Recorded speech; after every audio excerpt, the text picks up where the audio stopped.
innovation, it is the future, and I will give you a glimpse what we are all doing at European level about that. So let's start. A changing Europe. Yes, it is changing. Medical tourism is on the rise.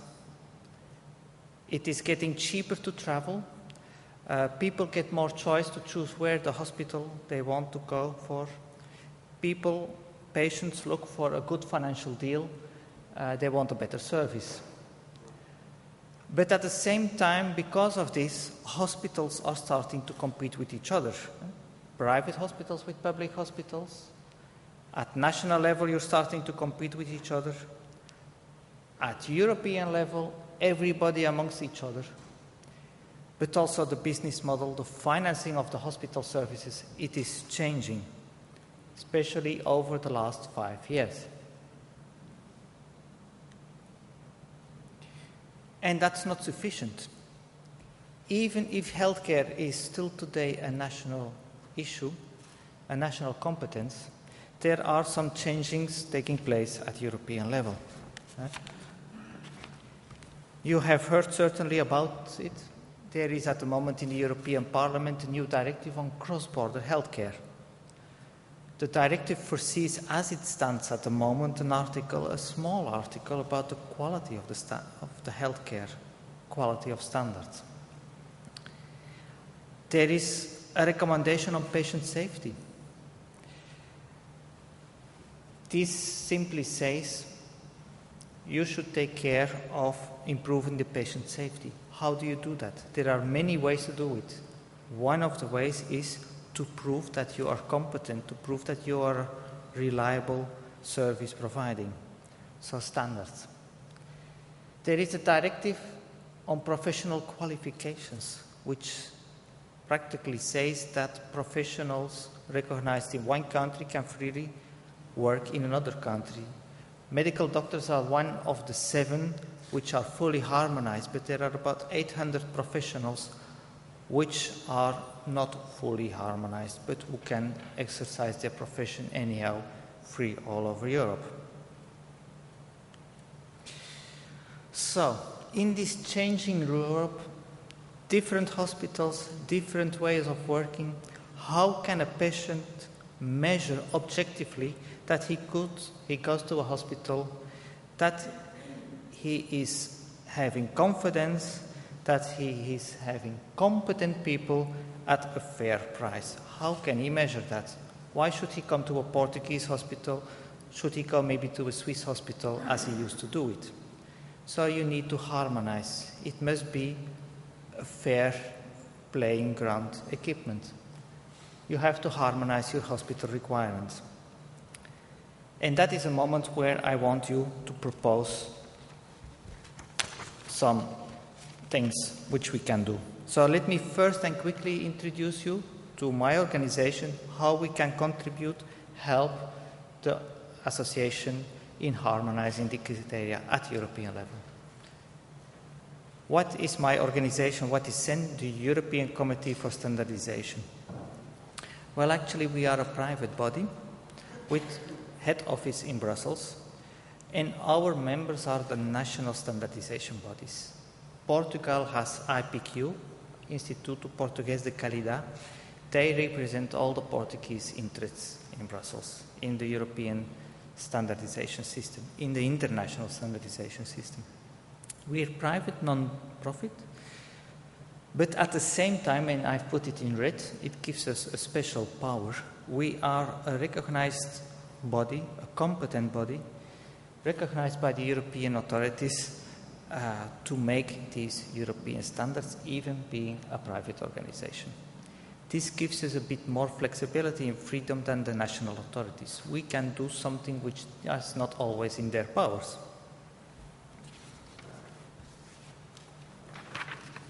Our members, what do we cover? All the EU countries, everything what is in dark blue. We also cover EFTA, so Norway, Iceland, Switzerland, and from the 1st of January, Croatia is already going to be a member of our organization, even if it is not yet a member of the European Community, the European Union. how do we do it? And this is what is our tool. Many of you know it. European standards. European standards, we have more than 14,000 of them today, and we make about 1,000 of them each year. It is software regulation, self-regulation. It is the closest you can get to legislation, but I come back on that later on. The other tool which we have to harmonize Europe are CEN workshop agreements. It are documents which are consensus-based, directly made by the stakeholders, directly at European level. They are very often used in innovative areas, and I show you some products about it in the healthcare field, especially used in the IT field, but also, for example, biofuels, because it's innovative, quick-changing markets, quick-changing specifications. So, but what is a standard? A standard is a document which is established by all interested parties. So it is actually established by yourself. We create a table which we call CEN. You are sitting at the table and you write a document. Standards are not written down by the ministries. They are not written down in the parliament. It's a document written by you. And in addition, and that is the strength of it, a European standard is automatically transposed into national standards, and conflicting national standards are to be withdrawn. So that is the power, the strength of the document, that once we make something at European level, automatically it is coming down at national level. And European standards are, from a legal point of view, voluntary in their use, but at the same time unavoidable. So it is not legislation, it is not obliged, but you really have to take it into account. And you also know it. You see it very much in your hospital. This is CE mark. On every medical device you can see it. On every machine you can see it. On the mobile phone which you have in your pocket you can see it. Well, this is all because it complies with European standards, which are made by our organization. If you see it visually, then we are dealing not with the top legislation and regulations. We are dealing in the grey area, standards and CEN workshop agreements. And the standard is the closest you can get to legislation.